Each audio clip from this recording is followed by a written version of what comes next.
Hi, everyone. My name is Kelvin. I'm from the marketing team here at Rival Technologies and Reach 3 Insights.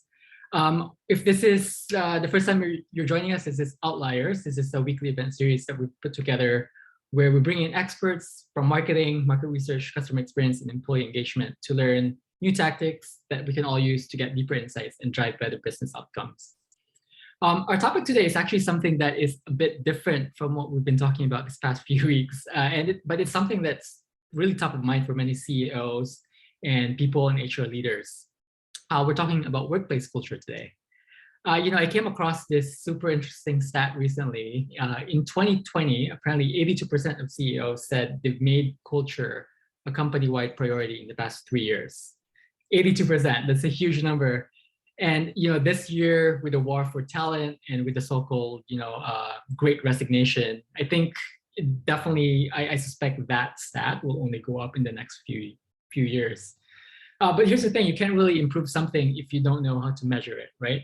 And sometimes when people talk about culture, it's as if it's this intangible and unmeasurable thing. And in many ways, culture is intangible.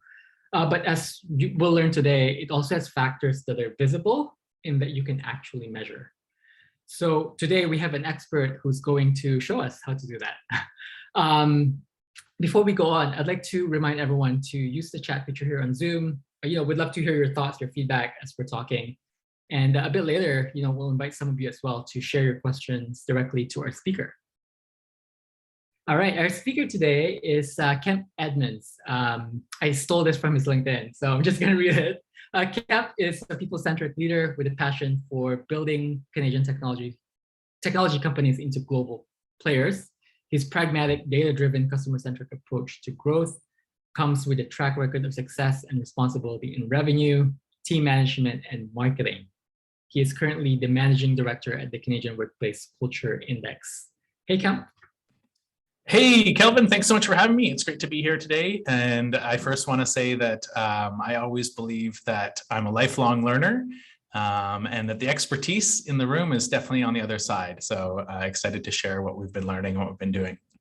Yeah, awesome. Yeah, thanks for your time. I know you're very busy. For background here, let's give everyone a quick intro on the Canadian Workplace Culture Index. Why don't you tell us a little bit about this groundbreaking program? Yeah, so it really all started in late 2018 when an HR consultancy here in Vancouver decided that they wanted to do a workplace culture scan to try and understand a little bit better about what workplace culture looked like. And so they really did more qualitative interviews. They interviewed 800 different leaders. They did a massive scan and then released a report. It was focused on British Columbia. That HR consultancy disbanded. Those people went on to lead large global organizations in a people and culture capacity. And then they handed off the report to their partner, the Reframe Group, led by Antonio Jovanovic, who is the founder of the Canadian Workplace Culture Index. I've known Antonio for almost 15 years. He used to run boot camps. I used to go to those boot camps. I always looked for an opportunity to work with Antonio. And when he told me about this project and what the plan was, I was really excited. And so the organization partnered with the Angus Street Institute, who went out and surveyed Canadians to create an index or benchmark of the average Canadian's opinion about workplace culture. Cool, awesome. And how is this different or better than other types of, similar types of certifications? There are a lot of different certification platforms out there on the market. I think the difference for us is that we really have a deep belief that we want to help the organizations that we're working with. We want to go beyond the badge. A lot of other certifications ask for a lot of time from members of an organization. There's one of the most well-known ones. It wants every single one of your employees to respond to a rather long survey. It wants your leadership group to submit a culture brief. I've talked to people and culture leaders about this. It takes tens of hours for them to complete that culture brief. The sad thing is that culture brief is not actually used to give them their score or award them their certification. So we really respect the time of our program participants. It takes about 30 minutes for the project lead and about 5 to 10 minutes for each employee to provide their anonymized feedback through an incredible conversational chat survey tool developed by Rival Technologies.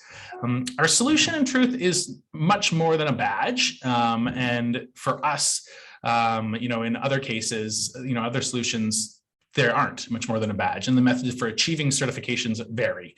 In some cases it's judges. If you've ever seen the Forbes top Canadian employers list, or that one is actually done through a survey of employees of Canadian companies with more than 500 people. And one of the questions they ask them is, besides your company, what's the company you admire most? And so we get this list from Forbes. What people don't know is that if you have less than 500 employees, you don't even have a chance, right? And if you're not known by people in companies that have more than 500 employees, you don't have a chance. And so I think what we wanted to do was create a solution that is true and honest. And so we're the only solution that provides an index of the opinions of regular Canadians to measure your workplace culture against. The other thing for us, and this is like my own personal belief, is that the value of data and numbers isn't really in the data and numbers, right? Most of the value comes from the actions we take to optimize our business based on that data and then those insights. And of course, we need to derive those insights. So we know that the value of data isn't in the numbers, but in the actions we take. And so not only are we going to provide scores across 6 different workplace attributes and an overall score, as well as industry averages, we provide an actionable insights report that gives specific direction across each of those 6 workplace attributes so that people can actually improve their culture. We do it all for a very reasonable price. We're not a consultancy. We're not looking to sell on additional consulting services. And when you compare our service to others, it's really an incredible value. And we're really looking forward to driving it into the market. We're only a month in, and we've worked with a lot of great companies, and we're excited to work with more. Yeah, that's awesome. I love when you said 30 minutes is all it takes for the project lead. That definitely got my attention. So that's really great. Now, shifting gears here a little bit, some might say it's impossible to really quantitatively measure culture. As I mentioned, there's this preconception that it's intangible, but it's actually important to really measure it, right? So can you just tell us, A, why is it important to do that? And B, how you do that at the Canadian Workplace Culture Index?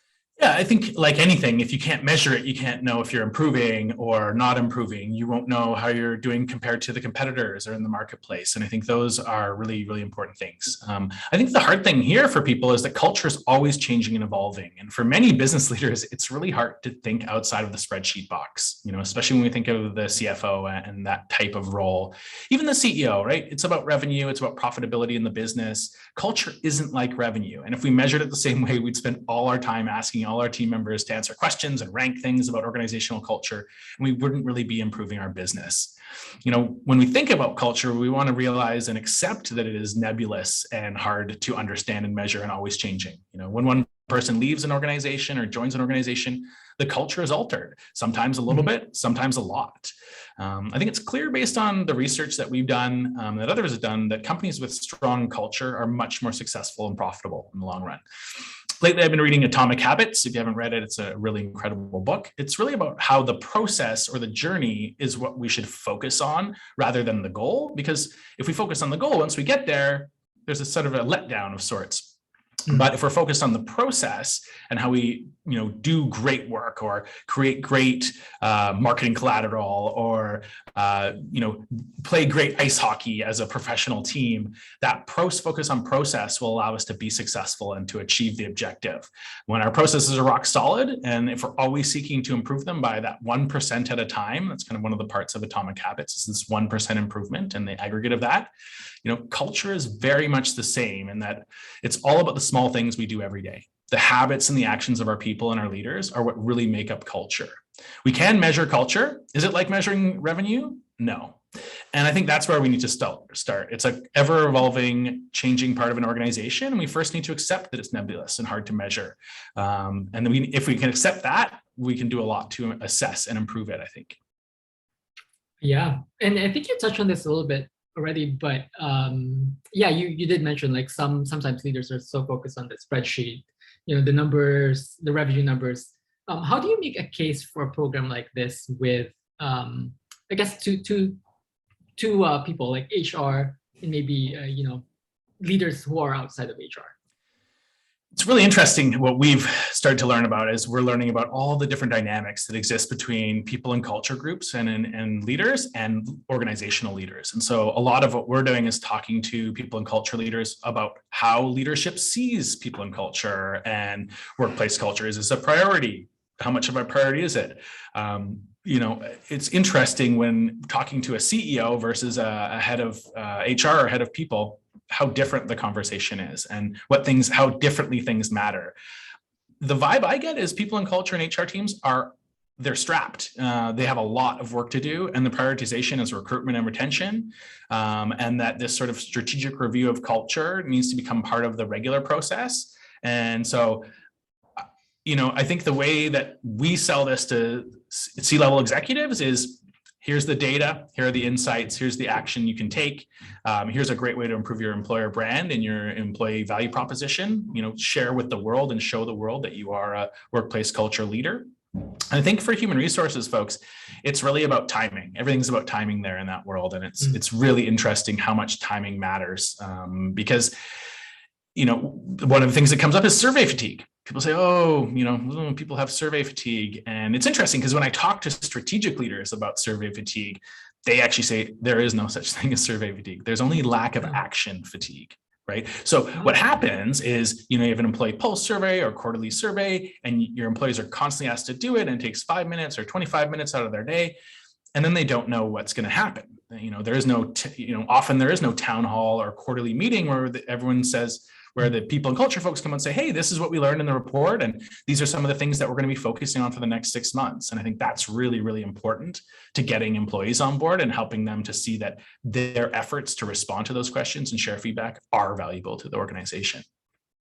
Yeah, I love that your comment about survey fatigue, because that's a very good point, where it's like, if you give people the platform to share their feedback, I think they're willing to do it. It's more like that feeling that no one's really listening, right? So yeah, I love what you and your team are always saying about the length of surveys, that they just need to be shorter and shorter and shorter, and how much shorter can you make them? And I think those best practices are really key as people start to consider this.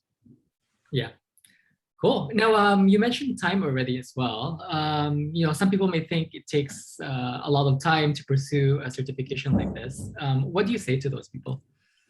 Well, I'd say you don't have time not to. It makes me think of kind of having myopic business problems where you can't really see that you have this challenge, or you may not know that it's out there. And I always think of RIM or BlackBerry, where they're a successful organization. They developed arguably the first one of the first full-featured smartphones that's email centric.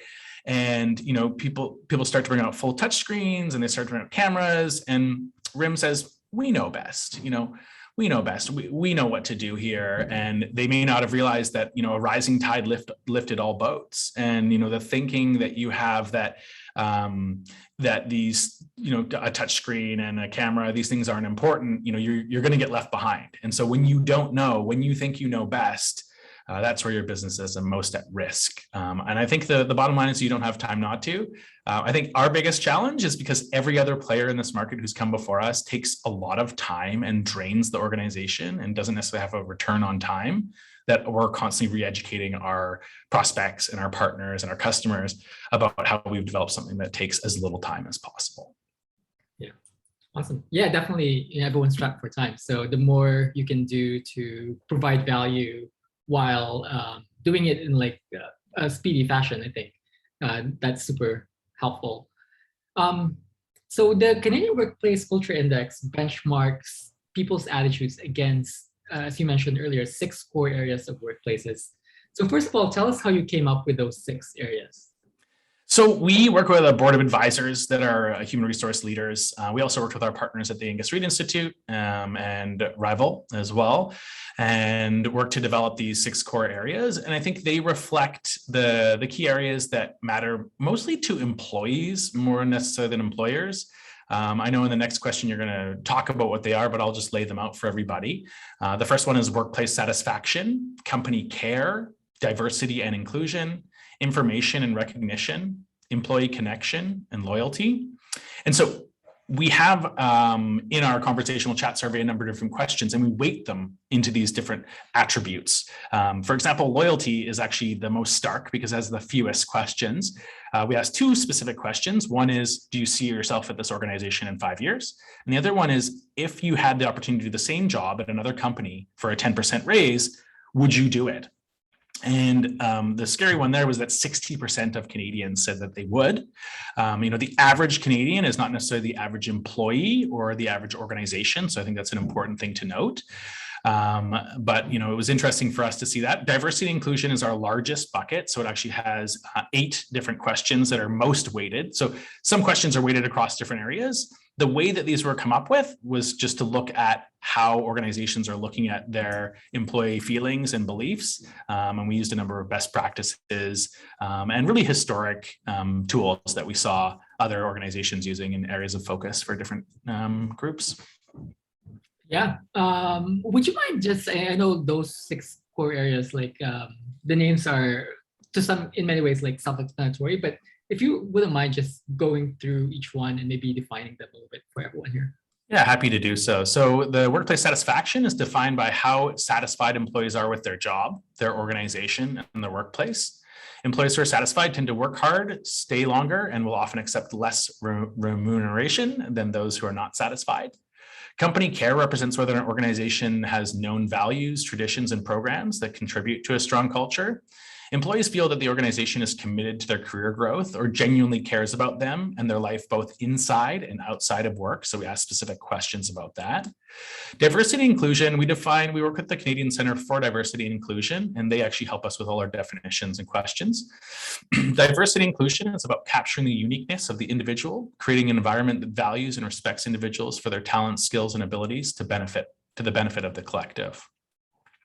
Information and recognition includes employees' feelings about whether they have the information they need to do their best work, and if their hard work and successes are recognized by their organization. And coming to the end here, employee connection represents how employees feel connected to their workplace community, including to one another. Employee connection is determined by employees feeling connected to the people they work with and liking the people they work with and having mutual respect for one another.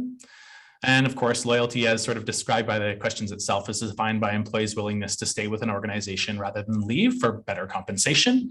And of course, a loyal employee is a person who's worked for your company and has always focused on the success of the company. So that's hopefully those are some good overview definitions of our 6 different workplace attributes. We do provide scores and actionable insights in each of those areas. We've used an educational model. So we bucket organizations into an emerging, evolving, or excelling group for each of these workplace attributes. And then we provide specific focus and action recommendations about how they can improve those specific scores, those specific areas for their organization. Cool. Awesome. And are all these 6 like equally important? So they're obviously, so in terms of how they relate to the overall score, they're differently weighted across the overall score. And so as you can tell, loyalty has its own score, but when we look at the overall score, loyalty is less weighted than diversity and inclusion, as an example. So I'd have to get back to my research scientists a little bit and talk to them a little about that specific weighting and how that works. Okay. Cool.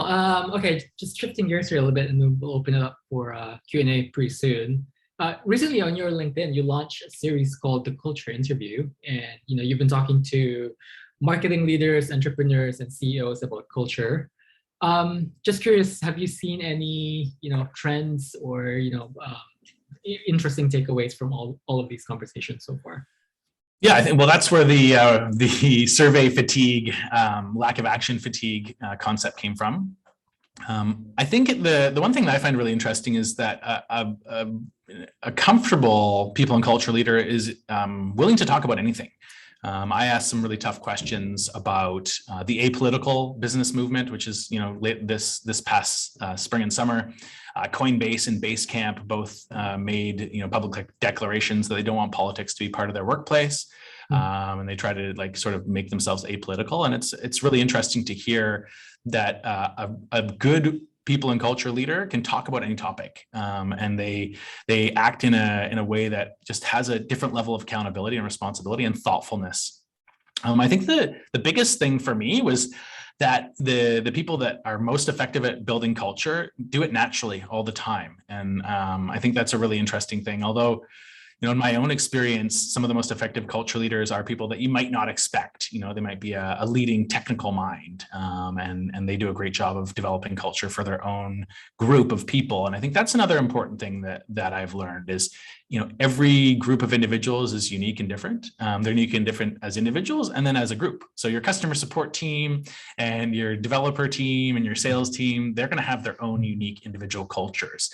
And I think that's important to understand and respect that, and also to embrace it. One of the things that we used as a best practice at Hootsuite when I was there in the early days was we had this thing called a parliament, and parliament happened once a month or once a quarter. I don't really recall, but 2 departments out of the whole organization would be charged, 2 different departments. So maybe legal and technology would be tasked with organizing an event for the entire organization to bond. And I think that's a really great little tool. It's something that we do at my tiny organization. We're only 12, 15 people here.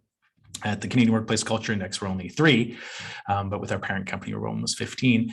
And we do the same thing. So 2 individuals will actually organize something. So I think for me, the culture interviews are just about those ideas and those concepts and understanding best practices from great leaders. I'm really excited. There's a whole bunch that I've already recorded that'll be coming out soon with some people that really inspire me. And I'm going to keep reaching to talk to people who are real leaders. If anybody knows the head of people at Microsoft, she is my #1 target, and I'd love to talk to her someday.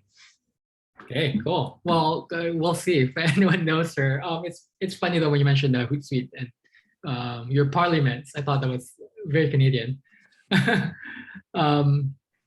Okay, so let's shift gears a little bit on some don'ts. So based on your interview series as well as your personal experience getting companies certified, what are some of the biggest mistakes entrepreneurs, companies, people managers make when thinking about workplace culture? I think, based on those interviews, the biggest mistake they make is that they don't understand that every action and every behavior will dictate the culture. So, if you're talking to somebody who, a leader in a 20-person organization, they're like, we're moving fast and we're building stuff and we're growing, and we're selling. They may not realize, and you ask them about, people and culture and values and mission and vision, and they may say, oh, we haven't got there yet, but they have, right? It might not be written down on a piece of paper, but people feel it. They know it. There is a culture, and often it comes from the top, and that is just kind of part of being an inspirational leader, inspiring your team and your group. So there's kind of a good way it can come from the top, a natural way, and then there's one of the sort of recommendations not to do, which was the top down, right? One of the questions I ask is, what are marks of bad organizational culture or poor organizational culture? And so command and control structure, top down, not listening, not really being open to feedback or conversations with your team. Those types of things are seen as really the biggest mistakes to make. I think when you're a small organization, you don't want to delay this too long, but you also, it's not something you necessarily want to prioritize too early either. If you're 5 or 10 people, do you need to do a values exercise? You can, and it'll be valuable, and it'll help orient the whole team. But you have to, I think the biggest thing is that leadership has to be in. They have to be into it, because otherwise you have this sort of false dichotomy of, oh, we did this thing and we have this values thing and we created a poster and we put it on the wall. But unless everybody is in, especially the people at the top, if they don't live and breathe and sort of act those values, then you have this, it's a bit of a broken system where people hear one thing and see another thing. And actions definitely speak louder than words.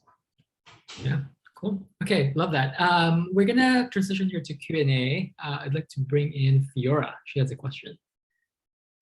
Yeah. So I was wondering, when you've been speaking with all of these companies, have you observed anything cool that they're doing, I guess, to tweak their culture to specifically appeal to people my age, so Gen Zs? Yeah, I think, when we talk about the Great Resignation, which the Great Awakening, I heard a Gen Z person lay it out that way, that they're kind of all becoming awake to their power and their abilities. And I think that's really exciting. I think the things that, there's a disproportional need for flexibility and remote options among younger employees because there's more expectation of that.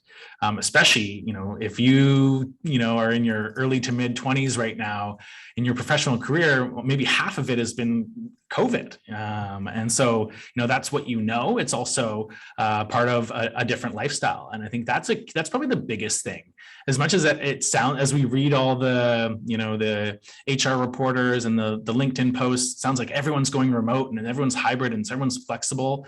In truth, that happens for employees in hyper competitive spaces. So if you're a software developer, there's a lot more flexibility available to you than a customer support agent. So I think that's another valuable thing to note.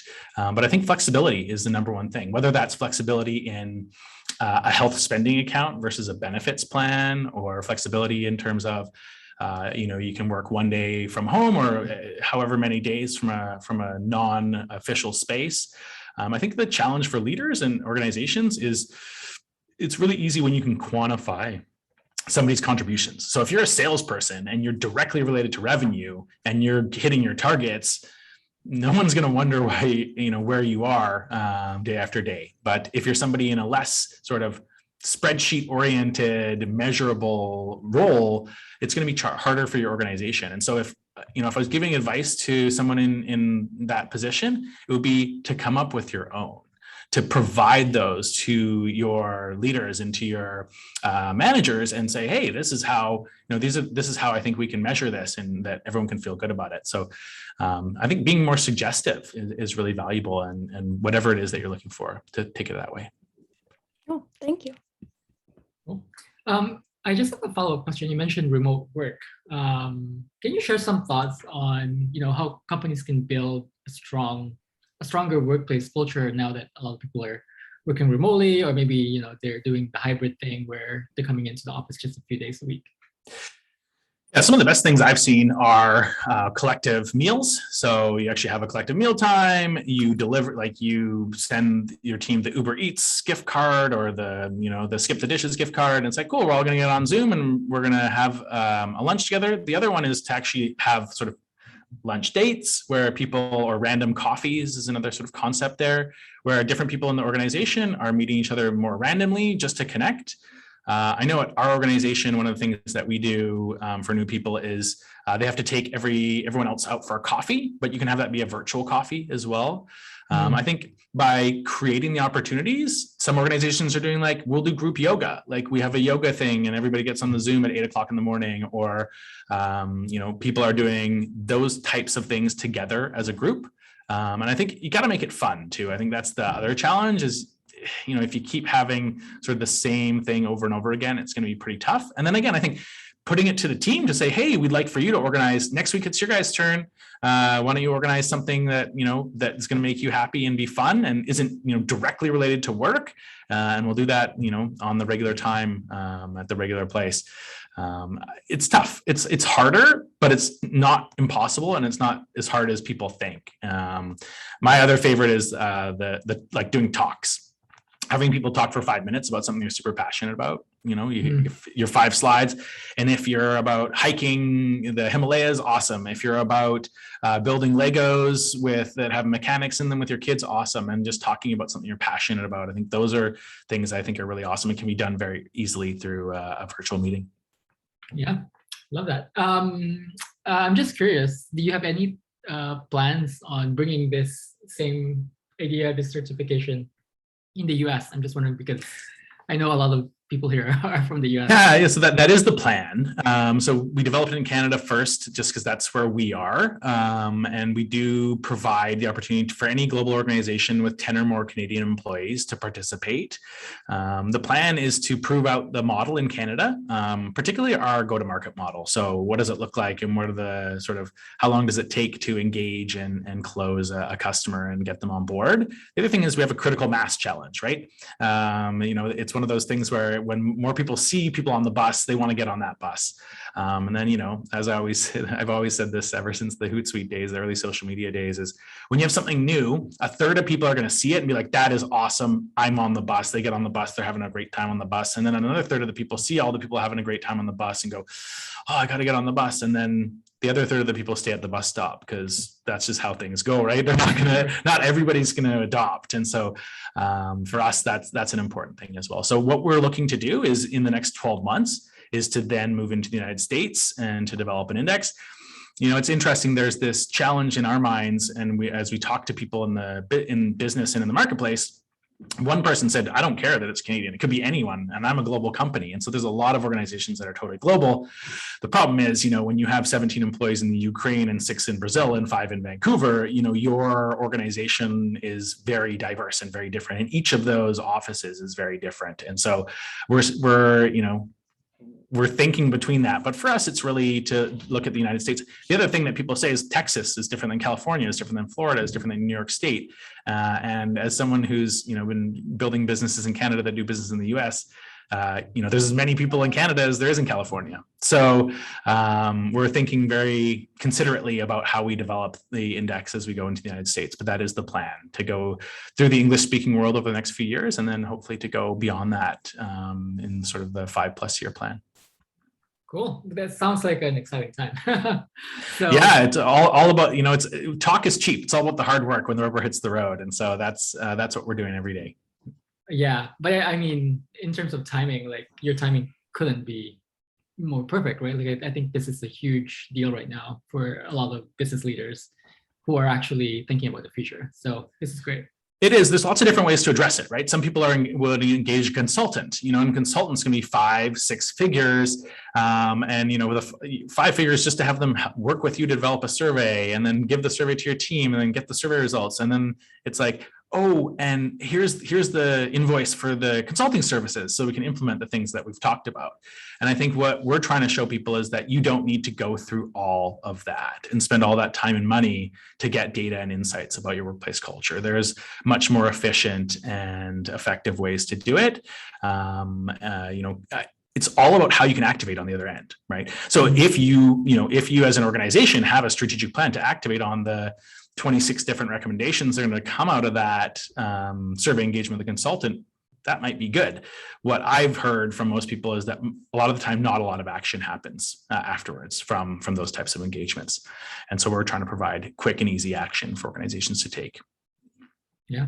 I mean, I just want to say as well, I think one of the things that I really like about this as well is the fact that you measure, you benchmark, and then you help the company amplify that, right?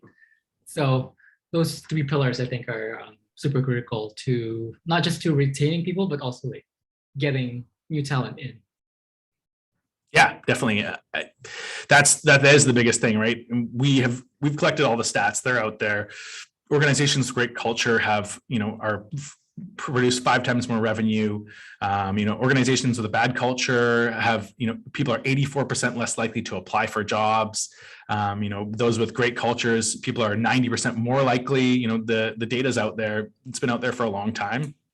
It's just a matter of making sure that leaders know about it. But again, some people are going to get left at the bus stop, and that's just the nature of things. The other thing that's I think valid and important to say is not every organization is going to live or die based on this particular part of their business, right? There are a lot of different factors. I think of, potentially, I think of like when I used to renovate apartment buildings, it wasn't too much about workplace culture as much as the culture I had between the people that I worked with on a daily basis. So not every organization, potentially is going to, and again, it's more about, are you ready? Are you prepared to take these insights and then take action to improve your business based on what you learned? I think that's really one of the biggest things. But, again, we're here to assess and enable and amplify those exceptional organizational cultures. That's really our mission. Cool. Well, thanks again for your time, Kemp. Where can people find you if they want to reach out? Yeah, you can find me on LinkedIn, Kemp Edmonds. You can find me on Twitter, although it's a lot of local politics, as you might imagine. I'm at Kemp Edmonds. But yeah, find me on LinkedIn. You can find us, cultureindex.io. Check out our 1-minute explainer video. I think it explains everything really well. And yeah, I'm really excited to hopefully meet some of you and speak with you more in the future. If you are interested in learning more, get in touch. You can also email me, Kemp, K-E-M-P @cultureindex.io. Thanks, Kelvin. Yeah, thanks again, Kemp. And thanks everyone for joining us. Hopefully you found that interesting. And next week, we have Brent Townsend from Electrolux, and he'll be talking about how insights can drive sales. So hopefully you can join us again. Thanks everyone. Have a good day. Thank you. Thank you. Thank you.